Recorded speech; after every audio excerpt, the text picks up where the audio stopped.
You know, when you talk about studios that are considered the I guess unknown or the wild card, if you will, of the 23 first party studios, the one that comes to mind for me is Compulsion Games, and I think that based on the recent rumor of what they're working on and Phil Spencer's response to that studio and what they're making has me very excited, because we have heard that this new game that they're working on, it is a new IP. We know that it's not Contrast, and we know that confirmed it's not We Happy Few. It is a new IP that is a cross between BioShock and Uncharted. That sounds like where all the boxes for me personally are checked off. It seems like it's going to be a single player, story driven, adult themed, over the shoulder, third person experience. And I'm very excited to see what they're going to be doing next. But I think that I'm not the only one, because Phil Spencer was talking with Game Reactor, and Game Reactor says this to Phil. Without going into detail, which unannounced game from your studios are you the most excited to present to the public? Now, Phil Spencer says, I'll give you two if that's okay. One of them is the one we're going to talk about right now. The second one was, of course, from the initiative, and we now know it's Perfect Dark. But this is what Phil had to say. One of them is Compulsion Games. When I first saw We Happy Few, there was an artistic style and setting that I found really unique.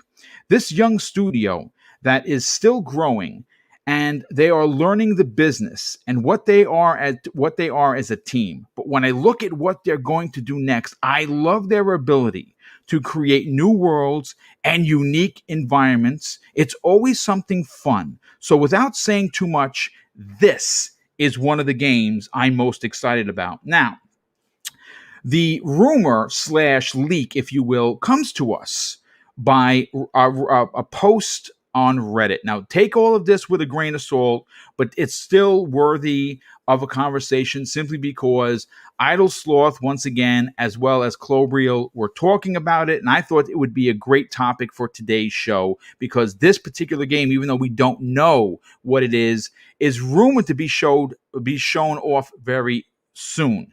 Now, here's what the Reddit post had to say in regards to its details. A few details about Compulsion Games' next project. It's not related at all to We Happy Few / Contrast. It's AAA developed. It has a AAA development budget with a focus on high quality animations. It's set in the near future Montreal. It's third person melee combat. It will be a wide linear game, but not open world. No survival mechanics. Being built to use Unreal Engine 5. It's set to launch first quarter 2022 on the Xbox Series X, S, and PC. New tech patent, but I can't speak on that yet. More details soon. Zemi Games. This is a studio currently, as of yesterday, that has only 40 employees. I checked. And that's not a lot. That's not a big team, but they are, like Phil says, currently hiring different positions to finish off this game. What are your thoughts on the leak, and what are your thoughts more so on Phil Spencer's excitement for this small team's new game?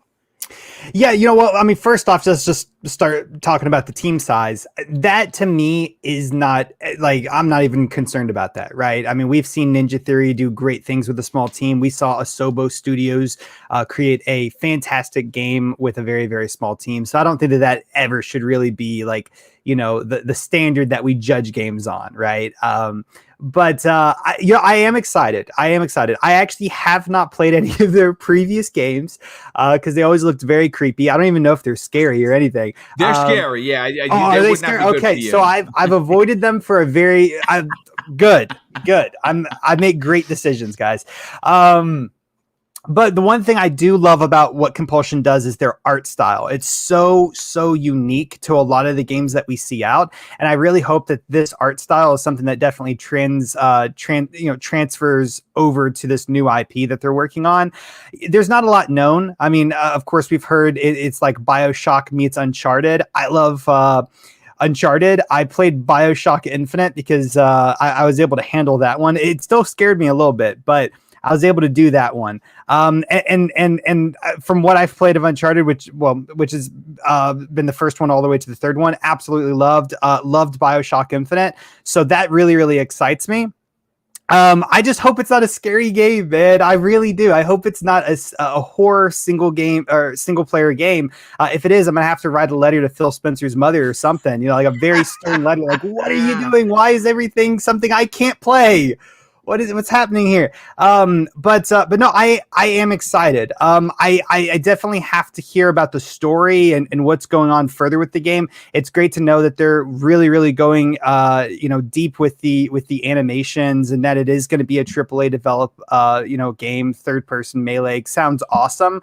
But at the end of the day, I definitely have to see more before I could say, hey, I'm definitely invested. I'm going to have to, for sure, play this game on release. But I think it's great. Yeah, for sure.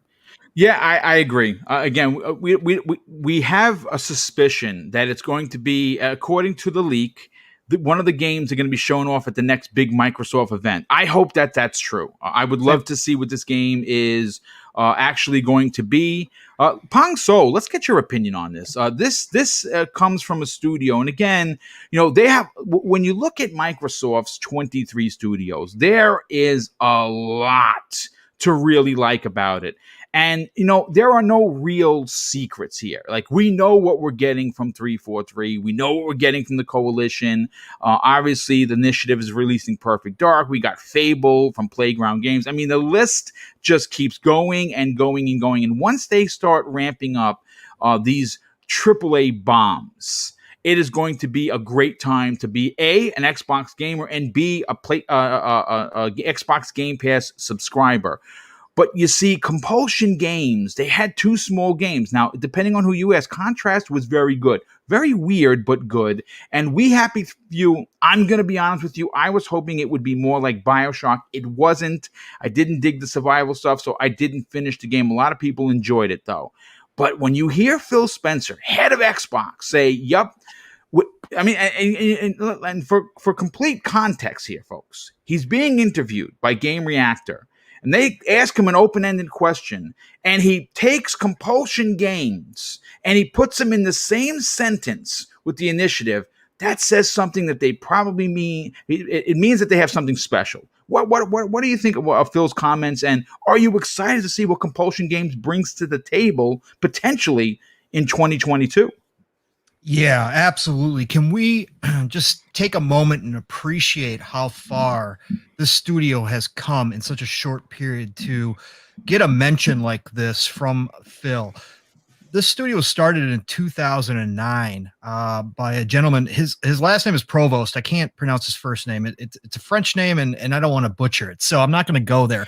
But 2009, and he came from Arcane Studios. Yes. So how cool is it that he is now back, or will be as soon as they announce the ZeniMax deal, back with his old partners in crime with Arcane and sharing the same space underneath the Xbox umbrella. Pretty cool. But to come from 2009 to here with only 2 games, Contrast, which is a fantastic game. It was the first game that I played on my PlayStation 4.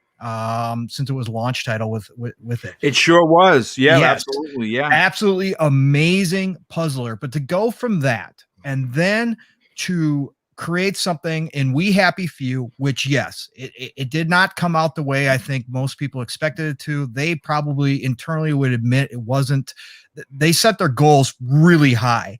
And there is some things in that game that showed off what that studio can do. And storytelling is one of them. And writing, top notch. Okay. I really enjoyed a lot about that game. I like you, Boom, didn't finish it. I've gone back to it a couple times though. And each time I go back to it, I appreciate it a little bit more. So I think it's one of those games that kind of, works its way into you as you go back and try it out. But again, to come from 2009 to this point, to have Phil Spencer himself make a point to name your studio as one of the games or one of the studios that's creating a game that he is most excited about is a huge deal, right? And then to hear, and again, we don't know. We haven't seen anything yet, so let's take everything with a grain of salt until then. But if the leaks are true, if these little tidbits are true, then to hear that they are doing a third-person, over-the-shoulder style game that's going to incorporate the Art Deco style that they use in their games, which is very reminiscent of BioShock, obviously, and then combined with Uncharted. So, when I think Uncharted, I think fun, adventurous, style gameplay. Wow. Right. So what's the one thing that a lot of people, not everybody agree, but a lot of people have been saying that Microsoft needs is that over the shoulder, third person, adult theme style game. Right. So here we are. We have this smaller studio that obviously has built themselves up to this point to make a game like this. They've improved themselves. Again, Ascending Studios. I always love watching Ascending Studios. Teams that have been built from the ground up by a visionary or a few visionaries who see something that they want to go out and do, and they get a team of people who want to work together. And like has already been talked about, with Ninja Theory, same thing, right? Small team, but they all know how to work together. They have an efficient system down in place, and that allows them to go out and create these bigger style games, right? And now I know they said it wasn't going to be open world, but again, if you played Uncharted, you've played BioShock, yes, it's linear, but it's big spaces, right? It feels big. The worlds are big, right? So I think this is a perfect fit. To have Phil come out and say what he says excites me even more. Yeah. Because I can't wait to see what they're putting together with this. And obviously, again, from my previous experience with the studio's games, I'm looking forward to it as something that I'm going to go in. The style is going to be wow factor when it gets on my screen. And that's going to be a gateway. And I know their writing and the story is probably going to be solid from what I've seen from them so far. So yeah, absolutely over the moon, excited about what they can put together. Yeah, me too, and I love the energy you brought with that particular comment during this topic. Joe, let's get to you now. One of the things that many people have been calling for, Joe, especially Xbox fans, are new IPs, and I have no problems with the pillars. I know a lot of people do. I like new IPs as well. I like the pillars just as much. But Compulsion Games, man, they're a bit of a wild card, and to get the unbelievably rousing compliment from Phil when they ask him, out of 23 studios, what are you the most excited to show off? And he leads with their game. Man, I think they might have something special here. But what do you think? I think it's an excellent way to bring up studios that don't get enough attention. So I think when he's talking, because he could easily say, like Ninja Theory, we could easily say whatever Bethesda's working on, but we ought to forget that Compulsion is owned by Microsoft, and we kind of forget that they're a thing, right? Because the lineage isn't that long. So I think that's more of a wink and a nod going, look at, we got more than just the ones that have been active and forward facing, which is cool. When I take a look at this game, well, I have no opinion. I just go off the track record of Compulsion, and this is where I have the complete inverse opinion. I don't think they're that great. None of their games have spoken to me. One person said in the chat, not polished. And I think when you take a look at We Happy Few, the way that they dealt with mental health was abhorrent and embarrassing. And as someone who does suffer from it, who knows people that suffer from it, did not like the way that plot was handled at all. Okay. When it comes to the gameplay side of things, yeah, man. When I saw that game, remember watching my good friend Sean Capri just playing it, going, "Oh boy, this is rough." And so they're the studio for me out of all the acquisitions. I am totally numb to. Okay. So they're the ones that they have the most. I would guess they don't really have to prove anything to me, but if there is a company that has to show something that really truly blow me away, it is Compulsion. They have the most work to do. Ninja Theory could come out and show me another still of how fucking amazing sorry Chris Hellblade 2 looks, and I'm so in on it, right? Machine Games can show me that Indiana Jones games, let's go. But when it comes to the studio that has the most to prove, it's definitely Compulsion, because I remember my immediate reaction was like, I get it, they're cheap. I'm like, that's why you bought them. All right, I get it. So yeah, for me, Compulsion has the most to prove. I'm curious of how they go for this wide linear level design, and how they handle this BioShock-esque, this System Shock-esque game, because so far from what they've shown me, I'm kind of just like, all right, cool. When's Hellblade 2 coming out? Yeah, I mean, listen, What's oh god, it has to be soon. Yeah, it's got to be soon for sure. I don't necessarily know if it's holiday this year, because I think their holiday game is going to be Halo. But I would love to see first quarter 2022 for Fable already. I'd actually like to see some gameplay. Because I know I'm probably getting shit in the chat. Let's talk about like 343. Like, I'm pumped. They're an underdog. I want them to succeed. And they're going to. And they're let's go, bro. And I want Compulsion to succeed as well. I just want the way I hope they took a lot of learning from We Happy Few of how to handle certain topics. I hope they talk to Ninja Theory about how to handle certain topics, especially when it comes to mental illness, because Ninja Theory fucking nailed it. If they can communicate with the other studios to help build up their culture, I think they got something really, they can do it. Absolutely can. So I want to root for them. I have faith in them. Blow me away. I don't want to come into this going and then come out of it going, yeah.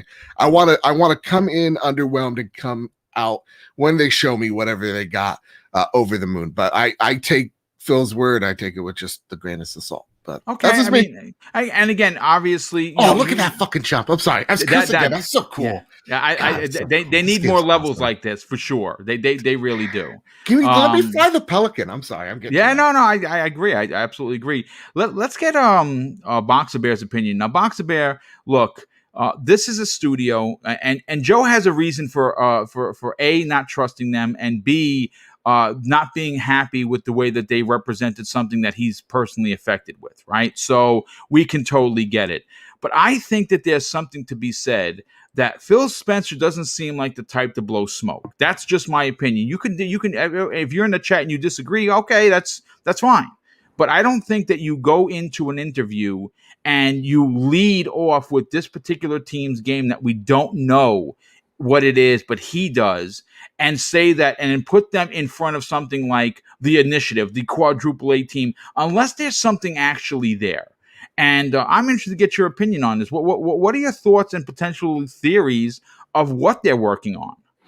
Yeah, much like on the same track like Pong Soul here. It's really cool to see a small but talented studio get this kind of recognition. I mean, this is exactly what Microsoft wanted to do. They wanted to buy a lot of smaller to AA studios and develop them into a AAA studio. And from this statement, we get at least that feeling that they are going towards that direction, that they might remain a smaller studio in size. Yeah, they might not become a 300 plus developer studio, but they now have time, they have resources to really do what they want to do.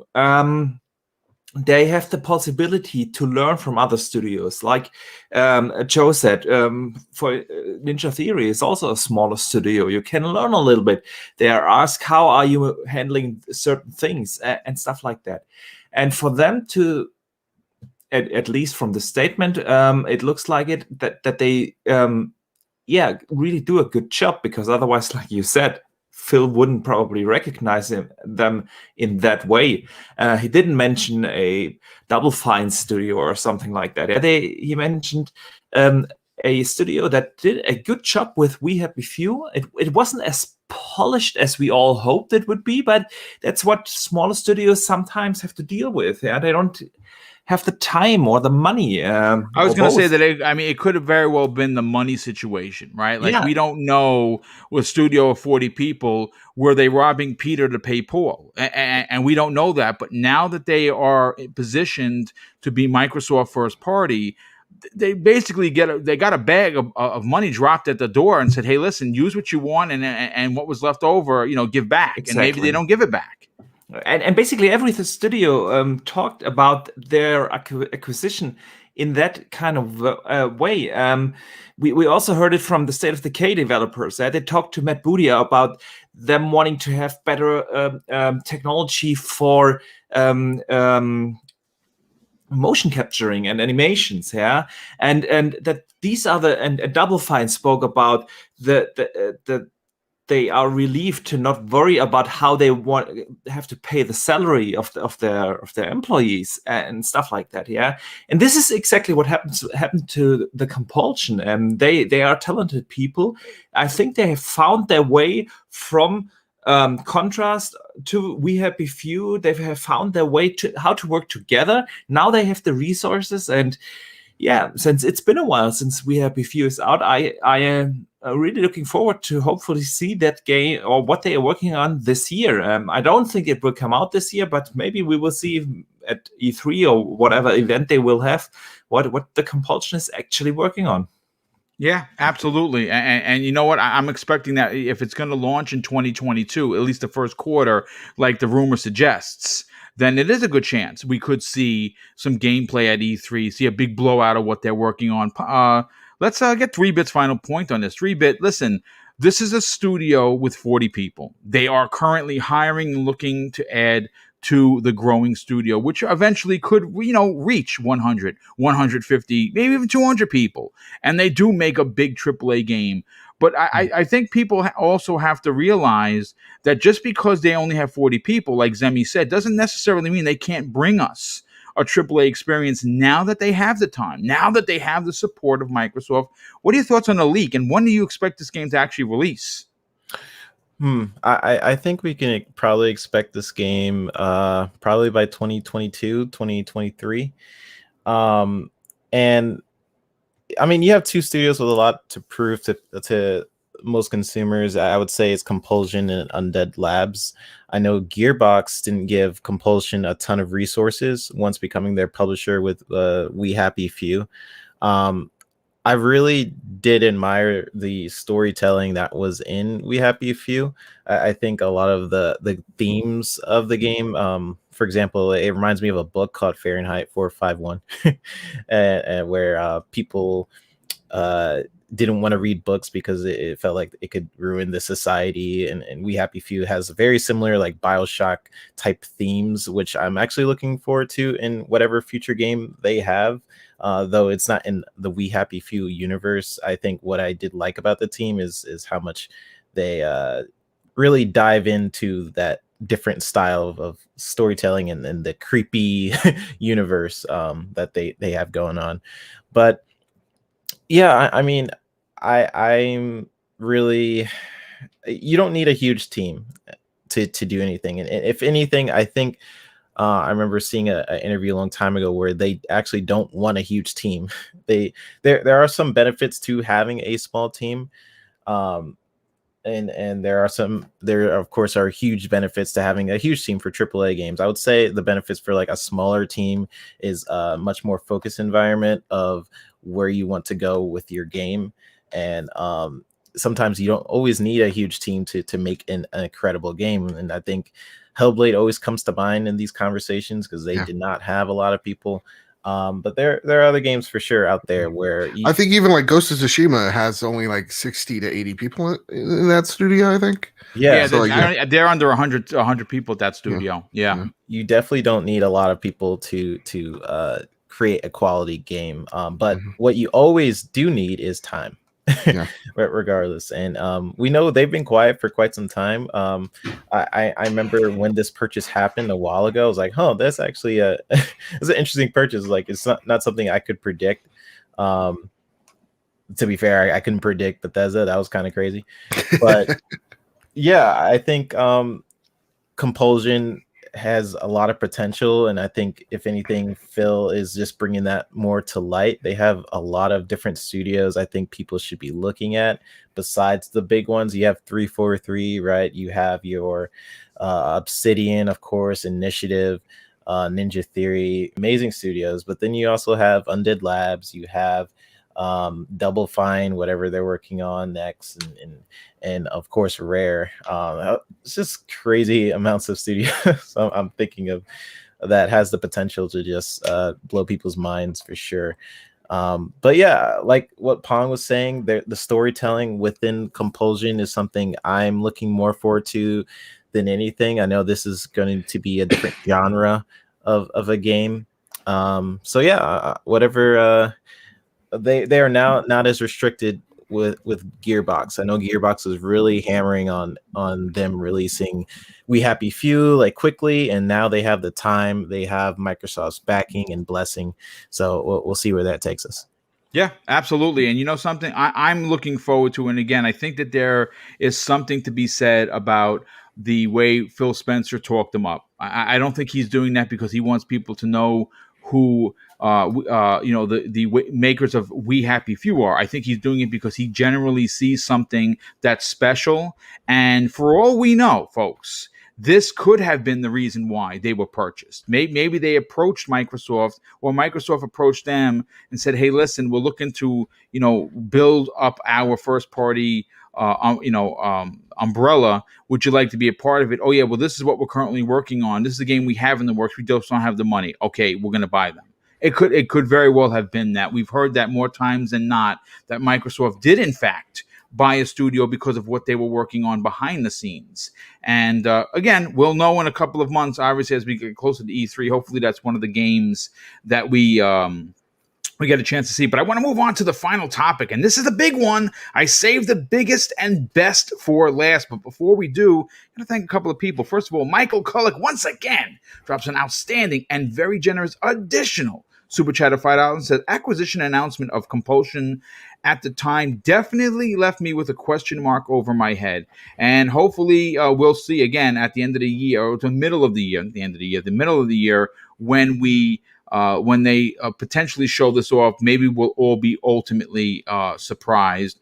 Viper XT, another generous friend of the show, he actually corrects me here. I found 40. He says Compulsion currently is at 66 employees, according to their LinkedIn. So they are definitely growing. Well, thanks so much for the super chat, and thank you for the correction there, Viper XT. Definitely appreciate that. But look, this is the topic I think is going to have the biggest opinions. And I reused this topic because Jamie Moran, Zemi Games, and myself on Tuesday's Xbox One-on-One talked about what our personal expectations are for the big event rumored to be mid-March. Now, I know some people in the chat asked about the March 8th thing that popped online. That was a bit of a joke. That was done in Photoshop.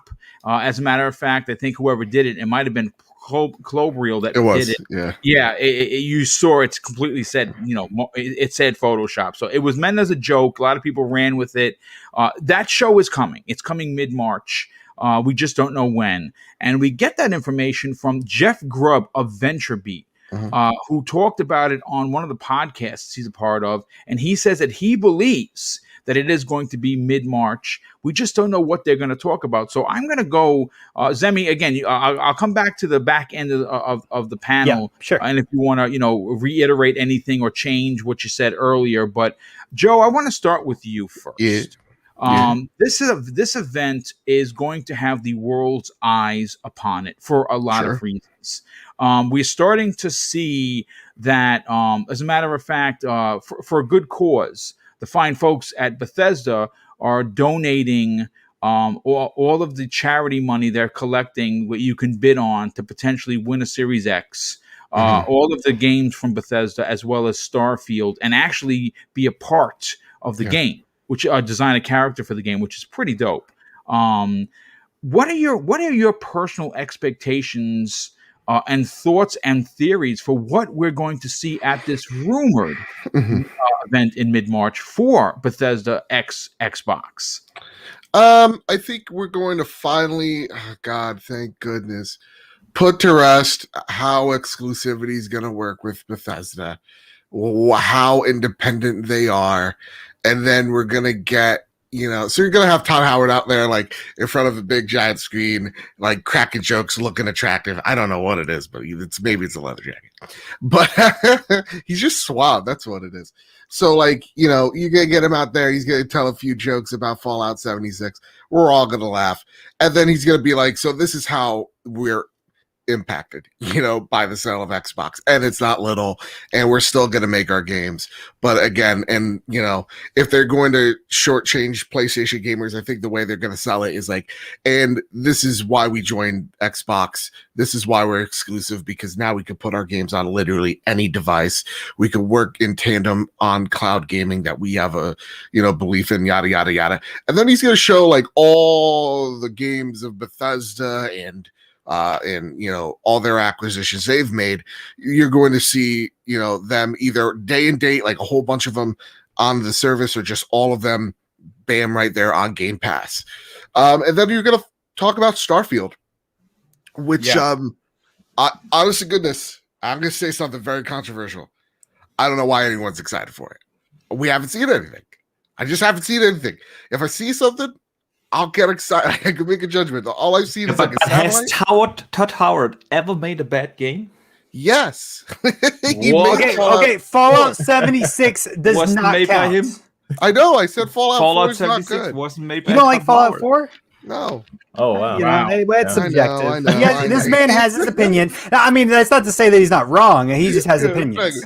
Listen, like in real talk, as a whole, like Bethesda isn't like oh my god, like I was talking to actually boo Luke Glory sucks, but like it's actually like id's my jam, like Doom's my jam, Wolfenstein, that's it. Bethesda Softworks hasn't hit for me in a minute. But that being said, I need to get a reason to get excited for Starfield, so I hope they show me a reason why I should get excited for Starfield. And that's pretty much I think it. I think we're going to see how exclusive Bethesda is, if it's 100%, whatever. Again, it's Microsoft's money, to do whatever the fuck they want. And yeah, we're going to see the Starfield, and I think that's the second game that's going to come out this holiday season. And awesome, cool. That's it. I mean, listen, again, you have every right to be entitled to your opinion, and that's perfectly fine. The thing is, Fallout 4, here's the thing. It came out same year as Bloodborne, and everybody's like, oh, what's it going to be? Witcher 3 or Fallout 4? It was Bloodborne. That's what the game of the year was, and we need to just stop even pretending. Everybody talked about it. When Witcher 3 came out, they're like, oh, man, CD Projekt Red showed how, Bethesda could do it. You know what I mean? They showed them how to make a game. And that's all I'm saying. That's all I'm saying is that Bloodborne was robbed of a Game of the Year trophy, and that maybe Fallout is a little overhyped. No, I mean, listen, again, you're absolutely entitled to your opinion. Let me see all the booze in chat. Let me see all the booze in chat. You're getting a lot of booze. I can tell you, right? So actually, someone actually said delete your account, which don't do that. But right. listen, let's be nice here, folks. He's entitled to his opinion, and if he doesn't care for Fallout, that's fine. Yeah. Let's get Pong Soul's opinion on this. Pong Soul, listen, this is a big deal. Get out. Okay, all right. This is a big deal for Xbox. I think it's even a bigger deal for Bethesda. I think what we're going to get out of this is, at least in my opinion, is a Starfield announcement, a confirmation that if you want to play it, you're going to play it on Xbox, you're going to play it on PC, you're going to play it on your refrigerator, of course your phone, your tablet, later on this year TVs. But where you're not going to play it is on a PlayStation 5. And I think that they're going to use the power of $7.5 billion to their advantage. And I think if they don't, then they're going to appear to me to be weak. And I think, and I'm not trying to be a dick about this, I'm saying that you don't spend $7.5 million to be in third place. You spend that kind of money to be in first place. What are you expecting at this event that is, again, rumored to happen mid-March? All right, time for Armchair CEO time. First of all, unlike PlayStation Nation Joe over there, until Todd Howard proves me wrong, I will always be excited for a new Todd Howard IP. I That's will the be spirit. always That's the excited spirit. for an old Todd Howard IP. I don't care. Give it to me now. Right? Okay. So now that's out of the way. What I expect is probably different from what is going to happen. I'm trying to keep my expectations tempered, but what I would do, okay, is I would put everything to rest. I would use Yes, this that's a great event. point. Indeed. Right. Yeah. Right. I would use this event because, right, they are going to announce this. And now whether this comes out as an interview style, whether it comes out as a full stage kind of presentation, that I'm unsure of. I have a feeling it's probably going to be more of an interview style, right? But what I would do is knowing that after I make this announcement, I am going to have interview after interview after interview from Forbes to IGN. They're going to be calling, and the first question is going to be about exclusivity, right? We all know this because this is such an important detail to this entire deal. So what I would do is I would crush all of those questions so that does not even need to be asked anymore. I would come out and I would tell everybody what my roadmap was going to look like. Now, they're not going to give us the full roadmap, but I certainly would give us Starfield because, as I've been saying forever, I believe Starfield is 2021. I believe it's a holiday release. I believe they are going to roll into this holiday with some big games. This is their true launch period. So I think what I would do is I would give a Starfield short presentation. I would save a bigger presentation for whatever E3 style they're going to do this year, whatever, big summer explosion they're going to have, right? I would save it, but I would give another tease and I would have Todd Howard introduce it and I would have him state this is going to be exclusive to Xbox, right? And the ecosystem, right? So that's first thing, number one. Number two, I think they need to give a little glimpse into the future and how it's going to look like Joe mentioned, kind of explaining how ZeniMax Bethesda is going to function, since I believe it will be, Matt Booty's already, his plate is loaded with studios already.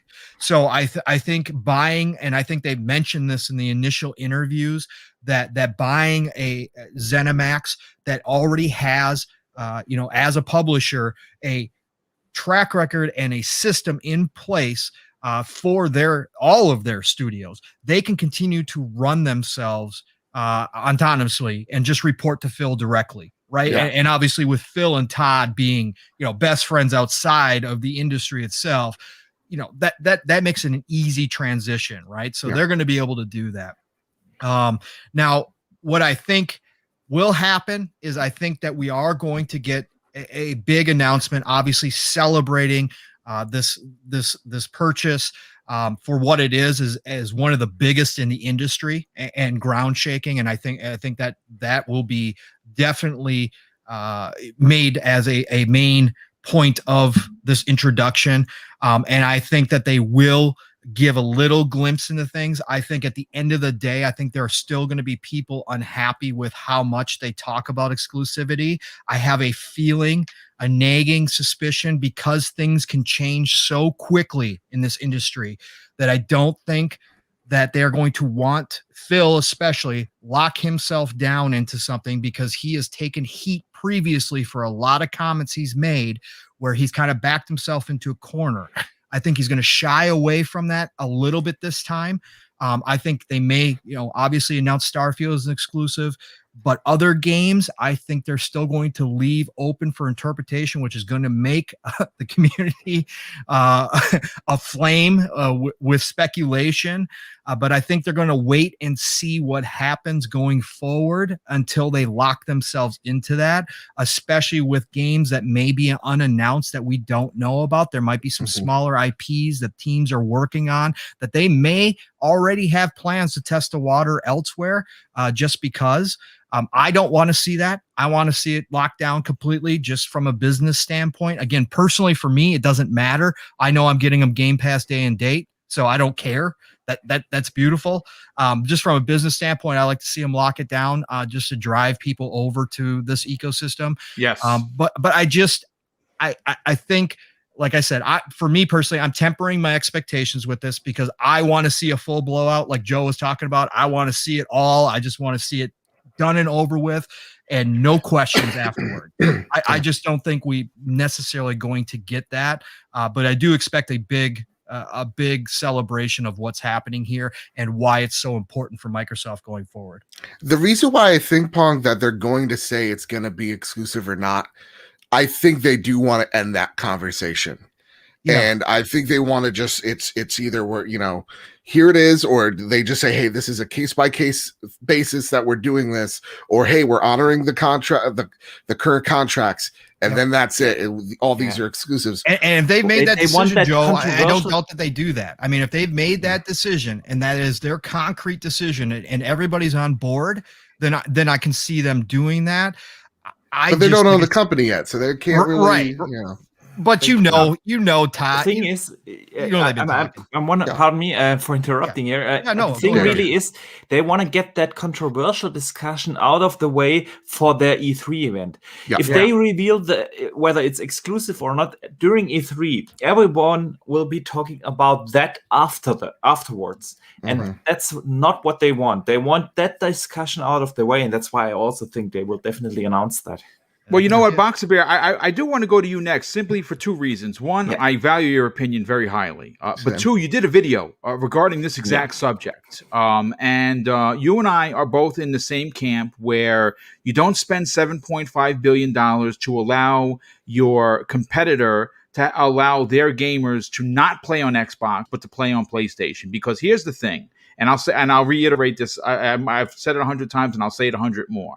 Okay, the 2 to 5 million copies that they're going to sell of Starfield on the PlayStation 5, to me, is irrelevant. When you can get those 2 to 5 million people to do what? Join Xbox Game Pass. Now, again, Microsoft is, and this is the stark difference, folks. And I'm going to sound like a broken record, but I'm sorry, I have to say it. The way Sony does it is criminal. And they're entitled to do it. Okay, little tidbit here. They tried to lock up Starfield for 2 years. I bet you guys didn't know that. 2-year exclusivity for the PlayStation 5. That's what they wanted to do, and they failed. They failed because Microsoft bought the entire company. They bought the farm, not just the cow. Right. So, what's good for the goose, in my opinion, keeping the farm references, is good for the gander. Okay? Yeah. And I have to say this, Microsoft is trying to build what? Xbox Game Pass to become as big as Netflix. And I think that the way that they do that is to get people to come and play on a multitude of ways to play their games. If you want to buy a console, they have 2 of them for you. They have the value proposition at $300 and the big boy at $500, which I think the value proposition is going to be dropped down to $250 come this holiday. Again, just my opinion. But they say if you don't want to join Team Xbox by buying a console because it's out of your, let's say, financial cap, well, you can join for $15 and you can play on your computer, you can play on your phone, you can play on your tablet, and later on this year, you can play on your TV with a wireless controller, giving the players a multitude of choices on where they can play said game. So for you, Boxer Bear, I liked your video. I thought it was absolutely very well done. What are you expecting at this event? Yeah, first, let me tell you, I would love to see what Pong said in the beginning, this full blowout, them laying out the roadmap. It's something I've been saying for a year now. And whenever this conversation comes up, Microsoft's biggest problem is that they haven't laid out their roadmap properly. This is what really brings you into your ecosystem, especially in the beginning of a generation, when you know, this and this and this is coming in 21, 22, 2023, whenever. This kind of roadmap is really missing. I've been saying that like forever. However, I'm in the same boat as Pong here as well. They will not lay out during this event their entire roadmap or anything like that. This is a welcome to the family Bethesda event. Yeah. So obviously they are going to talk about how they will integrate them into their organization. I'm still not 100% sure if the ZeniMax studios will remain their own entity within Xbox. I think that for that to happen and to have two different chiefs on above your studios is not what Microsoft wants. They want to really collaborate or have the studios collaborate together. So I don't know whether that will be two different entities or if they will combine into one. The same goes for other departments like the marketing department or publishing department. Yeah, all these kind of institutions would be double within the Xbox organization, so I doubt that. But that's just my opinion. They will definitely talk about that, and they will lay out how will they be implemented. Then I highly doubt that they will mention in any way the games that will come to PlayStation. This is not going to happen. That they will not even mention those games. They will talk about Starfield. They will tease it. I don't think that we will see gameplay at that event, but a little teaser, CGI teaser with the ending released in 2021, because I also think this will come out this year. Every Microsoft executive that talked about the Bethesda acquisition has mentioned that game in any kind of way.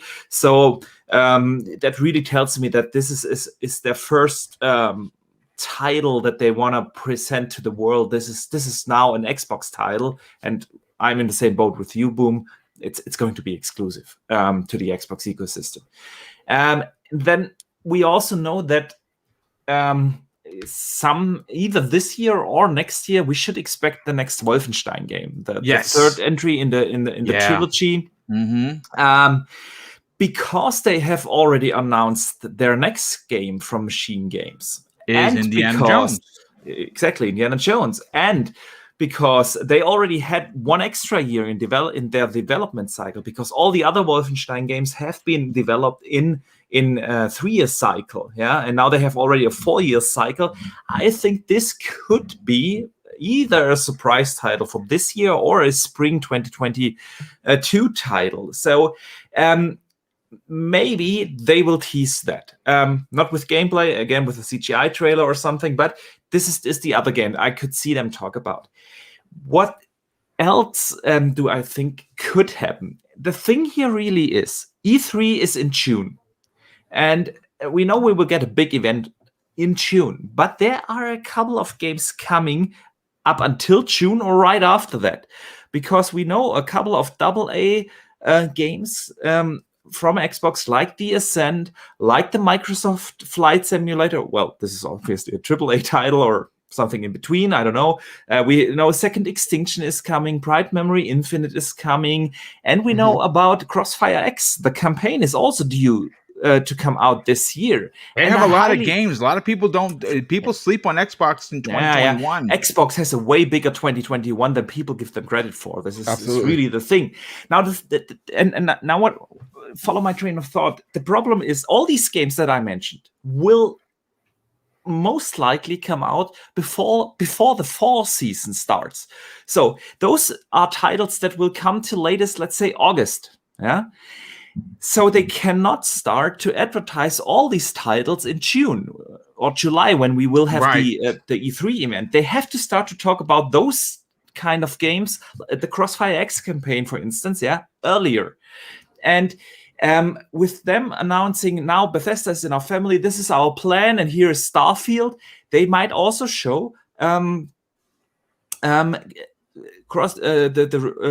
trailer, a new trailer for Crossfire X or the Ascender, the Microsoft Flight Simulator, and all these kind of games. And we know Psychonauts 2, yeah, it's also supposed to come out. Tim Schafer talked about it during the Christmas time. They have started to work on the credits of the game, and this should tell us how far they are along in the development. So this is not a game. Psychonauts 2 is not coming out in October or November. This is a game that will probably come out in July or something. I'm even thinking they may release it in May or in May. Yeah. So, but if it comes out in May, when will they start to talk about this? And this is what I think that they will use the March event for. Those AA games. Yeah, you show those games, and then you have that. And now we have one more thing moment, and then you show Starfield, a little teaser. More in June. See you at E3, and that's it. This is what I would expect them to do. Microsoft has a lot of work to do with all these studios and all these games to plan out how they're going to, you know, get them out to the public and make sure that they're getting the attention they deserve. Because like you said, Archimedes, this year is a lot bigger than people think. Can you imagine a Halo Infinite, Starfield, Wolfenstein 3, and possibly a Forza holiday season? I mean, crazy. With the Microsoft Flight Simulator, a Crossfire X, a Remedy game. We are getting a exclusive Remedy game this year. Correct. They got to figure out how they're going to show all these games off and going forward, because 2022, 2023 is even crazier. It's going to be interesting to see how they do this.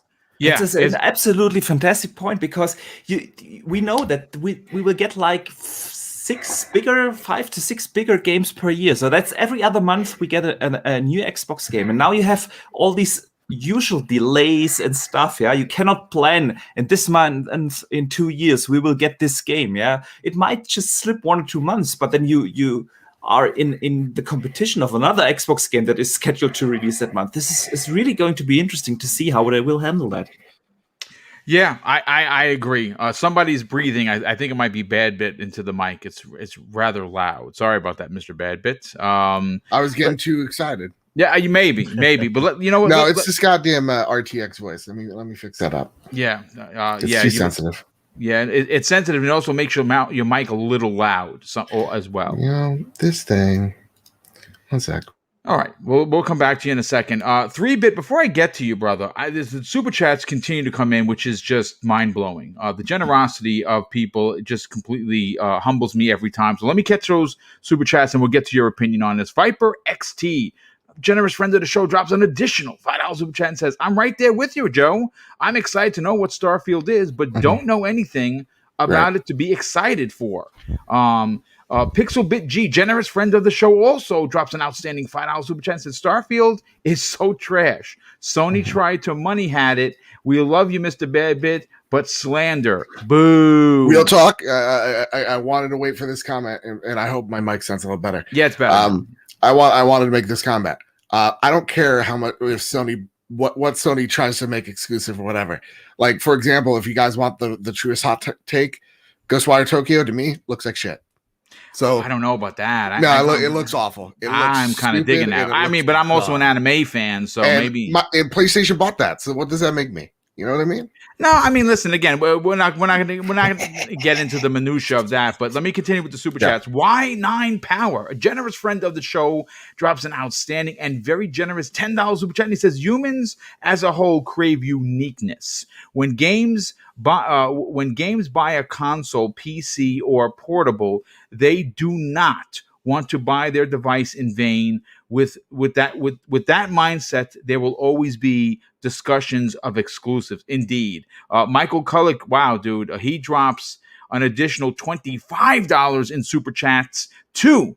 The first one is for 20. He says, I agree 100%. Microsoft will look weak and, quite frankly, moronic if they just leave the Bethesda games as business as usual. They don't owe Sony any favors, especially when Sony locked Street Fighter V, Final Fantasy VII, 16, and Spider-Man behind the PlayStation paywall. Indeed, Michael Culler, his second super chat of $5, says the idea that Microsoft needs to play kumbaya with this acquisition is just ridiculous. A ridiculous argument. We know Sony wouldn't think twice. And yeah, I agree. I think that for some reason, and you know something, Boxer Bear, you actually said this.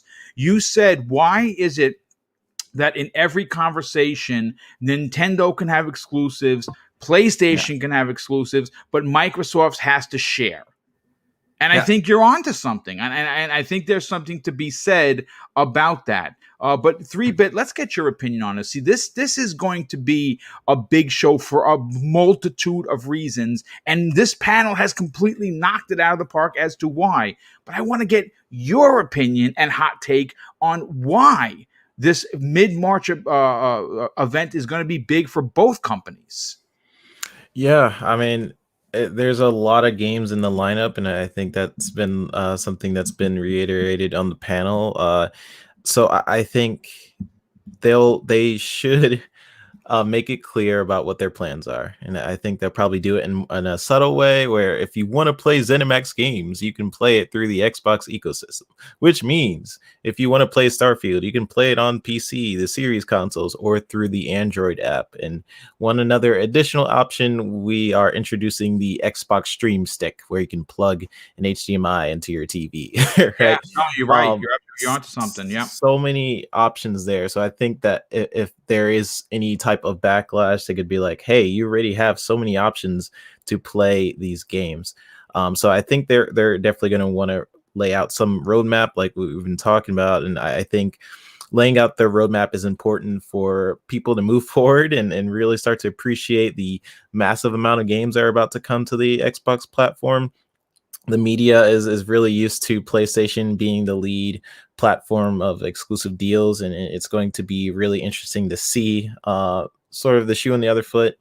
And you know, I've seen so many people say like that because ZeniMax is a subsidiary to Xbox. Yeah, could you comment on that? You mentioned that last week, and I want people to understand and actually hear what you said, because it will really set some expectations. Explain that to what exactly that means. Yeah, I mean, there's a couple of companies that Microsoft owns right now which are subsidiaries, but it basically, ZeniMax is a subsidiary to Xbox the same way Insomniac is a subsidiary to Sony. They have freedom of development, but at the end of the day, where that game goes is up to Microsoft. It's up to Xbox. That doesn't really mean anything. I keep seeing people saying, "Oh, because ZeniMax is a subsidiary, that means the games are going to be multi-plat," which is not true. It's not true at all.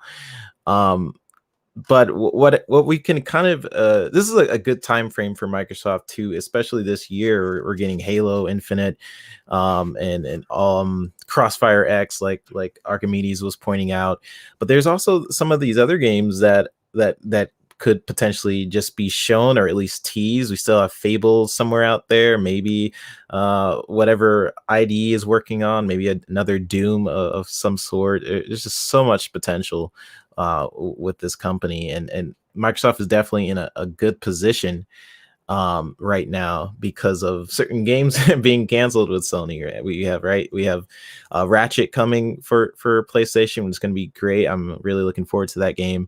We have Kenna coming. Gran Turismo was just canceled, right? Yeah. So right now they have Kenna, Ratchet, and or pushed to 2020. Yeah, pushed to 2020, and I think this is going to be a pretty good year for Microsoft. I think these games are going to be exclusive, and there's no doubt about that for me. I don't think you do purchase a $7.5 billion company to let it go to something else, unless there is contracts that says so, like Ghostwire, or a sort of a game like Elder Scrolls Online, where that's going to remain multi-plat along with Fallout 76. They're not going to pull that. They will also release the new DLCs and add-ons to those. Exactly.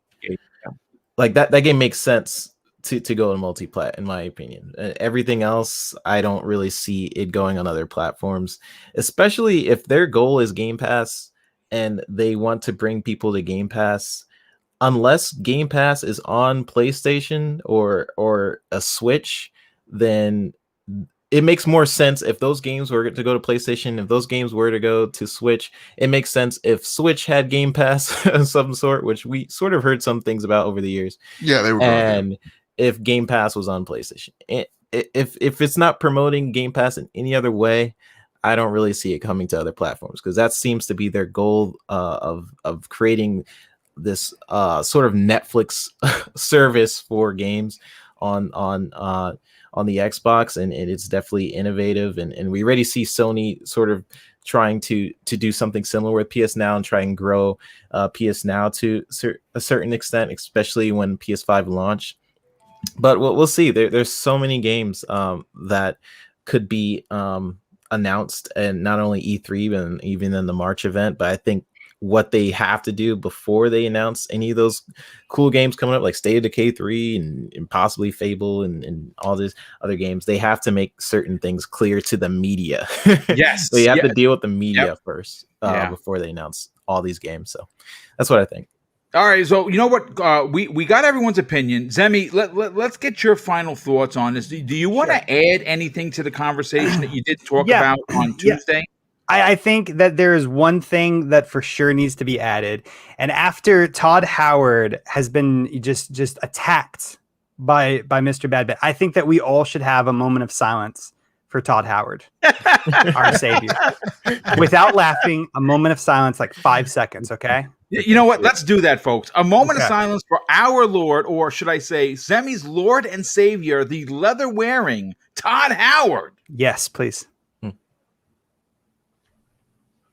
Okay, there's your 5 All right, seconds. All right, so Todd, wherever you are, if you're listening, there we go. We love you, bro, and we can't wait to see what you're going to be working on, and definitely cannot wait to see what his influence does bring to the table with Indiana Jones. We know he's a huge fan, and I think that as a director, this is probably a dream come true, and you'll hear him talk about it as we get closer and more details on it. But listen, folks, this has been a fantastic 2+ hour show for a multitude of reasons. One, first, I have to thank the super chats that have come in. My God, I mean, the generosity, folks. I'm going to be honest with you. I never think I'm worthy of the generosity, but thank you, honestly, from the bottom of my heart. It is truly and greatly appreciated.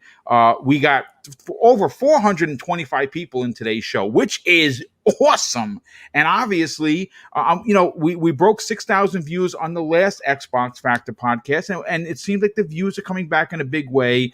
Of course, if you're here and enjoying the content, please consider hitting the like button. If you're not already subscribed, help us get to 10,000 subs by the end of 2021. We are currently just above 2,300 away from that goal. Obviously, it's a big deal for me. I only started this channel 3.5 years ago, or 3 years ago, and to get that kind of growth in that time is pretty epic. And that's thanks to you fine folks. Of course, I couldn't do the show without an incredible panel. And we're going to start with the outros and our special guest who, of course, knocked it out of the park as usual, Pong Soul. Tell everyone where they can reach out, strike up a conversation on social media, and what other amazing shows are you a part of? Thank you so much, Boom. Again, absolute pleasure and honor to be here. I'm glad you think about me when you need a spot filled and call me up from the minor leagues to the big leagues. I appreciate it every time. Zemi, obviously, Mr. Badbit, Joe, PlayStation Nation, even though your comments about Todd Howard were unwarranted. 3-bit, and of course, the great one, Archimedes. It was awesome and stellar to be on the show with you. Chat, you guys were great. Always lively, always entertaining in there. Your support, always greatly appreciated. You can find me, Pong Soul, everywhere. And you can find me on the Xbox Ultimate Podcast Friday nights, 9 p.m. Eastern, with Fun Speculation, his wife Caitlin, 3-bit, and Assassin Lupa prayers out to Assassin Lupa. Again, we hope everything's going okay with her. I know the community has not been seeing her around lately, but we continue to hope everything's going good for her. Hope to see her back soon. And then Saturday nights, you can find me on the Shop Podcast with PTK Blam, Fuzzy Belvedere, Centurion, and Stagorilla. Always a great time there. It's a short show, so you guys should check us out. And that starts at 8 p.m. Eastern Standard Time. And then from there, you never know where I'm going to show up, man.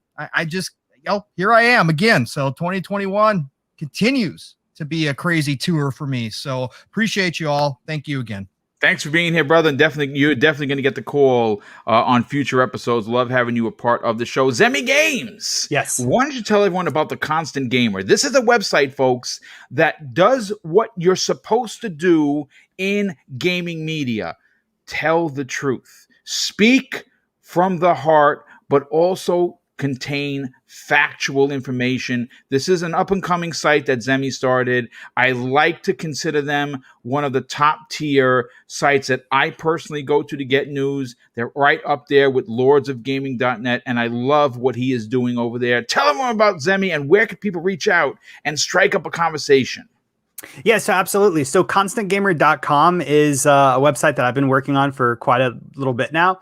And it's pretty much like your IGN, like your Kotaku, your GameSpot, in the sense that what we cover is gaming news, reviews, featured articles, that type of stuff. The difference, though, is that we try to be as objective as possible. We try not to put our biases into news articles, and we 100% separate the facts and the truth of what is actually happening from our opinions, which I think is fairly rare in online journalism, especially in gaming journalism. But in addition to that, in addition to the reviews and the news articles, the featured articles, that type of stuff, we also have a community tab that we're posting gaming related quizzes onto, and more is going to be coming to that community tab as time goes on. Up in the top right hand corner of the site, you can find a link to our social media pages, so you can go and follow us on Facebook, you follow us on Twitter, and subscribe to us on YouTube using those links. And then if you are interested in potentially writing for a gaming news website like constantgamer.com, you can click on the contact us button and then click on the button that says join the team, fill out a short application, and I will definitely be in touch with you about getting you to write for our site. But yeah, boom, that's pretty much it. Thanks. Well, yeah, thank you for being here, brother. Always appreciate it. Next up, Mr. Badbit, who, of course, got some boost today for his blatant and vicious attack on poor Todd Howard and his slander. Slander. I called him very attractive. Blasphemy. I said that the leather jacket Okay. Let's clear out the air. Yes, you love Todd Howard. How could you not? He's just a man to love. But you insulted Bethesda, the church of Todd Howard. Get him, Zemi. And for that, we cannot forgive you. We can't forgive that, okay? So, you know I'm what? sorry. Forgiveness is in the Lord's work, so we're going to probably have to forgive him for the blatant assault on poor Todd Howard. Joe, the replies came late, just like how late the loading is for Fallout 4. Okay. Holy matrimony. Listen, Joe, tell everyone about the trophy room and where can people strike up a conversation if they want to boo you? So real talk, rip to Japan Studio. That I thought that's what you guys were going to say earlier. That's no, actually, I just got the notifications for that. There's something going on there. And layoffs, man. Not good. That is certainly concerning, considering that there's some talk about a new Silent Hill from them, and now there is some big moves going on at Japan Studio. So yeah, I would imagine you're going to be talking about that soon. Yeah, that sucks. I really love Japan Studio. They make really weird games, and it just sucks that 4 years now those really weird games haven't paid off, like Gravity Rush. It's fantastic. That said, you can find me over at the Trophy Room. We're going to be covering and live reacting to the PlayStation State of Play that is happening at 5 p.m. Eastern Standard Time. You can find that over at twitch.tv/PS Trophy Room. You can find all the information there if you follow me over at Mr. Badbit on Twitter or PS Trophy Room on Twitter. So that's all I got. Listen, I'm sorry. I'm sorry when, before the Bethesda purchase, everybody was like, oh man, Outer Worlds, man, they out Bethesda. Oh, Bethesda's losing their magic, question mark, exclamation point. Now look at Bethesda's bought by Microsoft, everybody's changing their tune. Oh, look, oh, whoop-de-doo, Basil, like Fallout 4 was actually decent and not like boring, I mean, listen, everyone More slander. See, boom, he Heresy. doesn't deserve forgiveness. Heresy. He just double down, triple down. No. Forgiveness is a two-way street, and apparently he has not learned that. So we're not going to forgive him for his slander. Joe, you have been excommunicated. I will say this though. I will say this before I go. If Starfield, and I'm saying this because I don't know what this game is. If Starfield isn't a fantasy element to it, probably not going to like it. Okay, I mean, listen, space freaks me out, and I need lightsabers. Okay, well, that makes sense. But Yeah, you know what? Sci-fi and space, so yeah. Exactly. Maybe, but let's get Boxer Bear. Boxer Bear, your channel has exploded on the scene. We want to see you cross 4,000 subs, and you're working real hard to do that. Tell everyone about where they can reach out and talk up a conversation with you, but more importantly, subscribe to your outstanding YouTube channel. Yeah, first of all, thank you again for having me. It's always a highlight of my week to talk games with Sammy, with Mr. Badbit, with VJHD, this time with Pong Soul. VJ is, of course, always also a super cool guy to talk games with, so it's always a pleasure. Yeah, you can find me at Boxenberger basically everywhere, Twitter, on Xbox, on PlayStation, and of course here on YouTube, where I have this little but growing YouTube channel that I really put a lot of work into, a lot of passion. If you are interested in commentary, video game videos, definitely check that out. And if you want to hear more about the Xbox event, my latest video is exactly about that. So yeah, definitely check that out.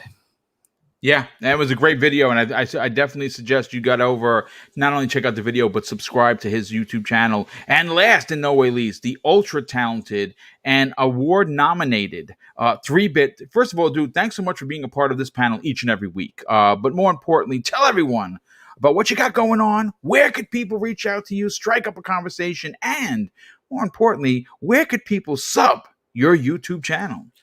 Yeah, first give a shout out to Pong. So absolutely killed it as a guest on the show. Always amazing to see you grow as someone in the chat to now podcasting in these great shows. You always bring up interesting point of views to the conversation. It's always a pleasure being on the panel with the likes of Badbit, Archimedes, and of course Zemi, who's my new other rival in Halo because he plays as an elite, and I can't have that after the amount of people they massacred in the Great War. But Zemi, you're changing that when we're playing together. No, I'm not. The headshots getting on an elite. It's so much easier. Look, I believe that elites are great people, and you guys should stop discriminating against aliens. Okay, that's how I feel about this. All right. You guys can follow me on Twitter. It's the BGHD, and my YouTube channel is the Video Games HD. I have a video coming up tomorrow, so be on the lookout for that. I'm on in this show every Thursday. I almost forgot the day again. And I'm on a show Fridays with Xbox Ultimate with Pong, Caitlin, and Mav. We had a show last Friday with Lord Cognito. If you guys want to check that out, that was really awesome conversations there. Thank you guys to the chat. Make sure you guys like on your way out, and it's always a pleasure, Boom. So have a good weekend, you guys. Definitely appreciate that, brother. And listen, I got everybody's outro. Want to thank everybody in the chat for being here. Again, 425 plus people tuned in for today's show on this little program. That is a big deal for me. Got to thank Lethal Papa, keeping it real and keeping the knuckleheads away. A late super chat came in from Lazy Couch Gamer, who drops an outstanding, very generous $2 super chat and says, "Are we sure it isn't a remake of Gears 2? They did one." You know what? I'd never even contemplated that. And listen, you know what the community has been calling for is Marcus Phoenix Collection redone. And I would love to see Gears 2 and 3 remade in the way that they did Gears 1, and even potentially add some of the footage that was left on the chopping board during the creation of both games, which we know that there is. There's a lot of stuff that didn't make it into the game. Would love to see that come back and get 2 and 3 redone in a Marcus Phoenix collection, very similar to the Master Chief. Now, if that's what they're working on, that would be kind of dope. But I'm also, as much as I like the old stuff, and I really do, I would love to see a new horror element or an ODST type of experience for Gears as a side project. And again, I think we're going to start seeing a little bit more of that, not only from the Coalition, but from other studios because of the success that was found in the Hivebusters DLC. Not only did it show off the incredible power of the Series X, but it really was an incredible DLC that if you missed it, please, by all means, go download it. It's absolutely outstanding. But folks, great show once again. Thank you for hanging out for 2+ hours. And I'm going to close out the show with something that's important to me. Hopefully, one day it'll be important to you. And that's something that my dear old dad taught us when we were very young. Treat others how you want to be treated. And also, it doesn't cost anything to be nice. You live by those rules, and I can guarantee you're going to have an awesome day. So take care, everyone. We'll see you next week on the newest episode of the Xbox Factor Podcast.